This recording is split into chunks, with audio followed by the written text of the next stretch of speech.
For the past 2 weeks, a well-known phenomenon in China's northeast has resurfaced. I'm talking about smog, folks.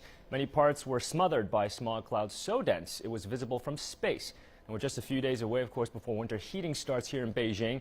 As the toxic levels of pollution persist, energy reforms are desperately needed. The challenge now, though, is how can China maintain sustainable growth while at the same time cutting pollution? Michelle Xing explains. Is it fog or is it smog? That's no longer a question.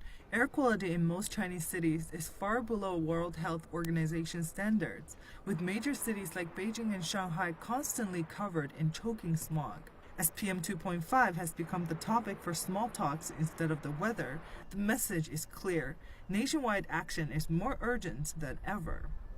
China remains heavily dependent on coal, which accounts for close to 70% of energy usage.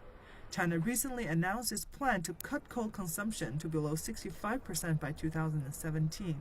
It also aims to cut the density of small particulate matter by 25% in Beijing.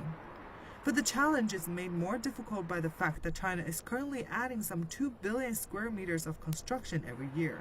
At the same time, living standards are increasing, creating demand for ever more power. With coal remaining subsidized, consumers don't see the fuel's true costs in their heating prices. Analysts say the energy prices must start to reflect the full costs of energy, including the costs to the environment and people's health. I think it's very natural.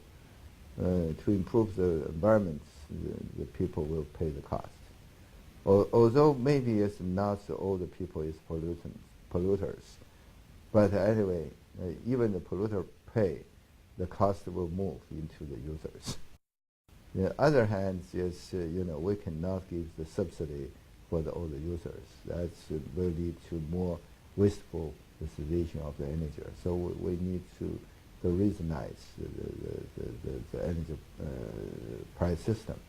Internalize the cost of energy by adding pollution taxes and fees could help change the structure of the energy mix and make renewable energy options more attractive.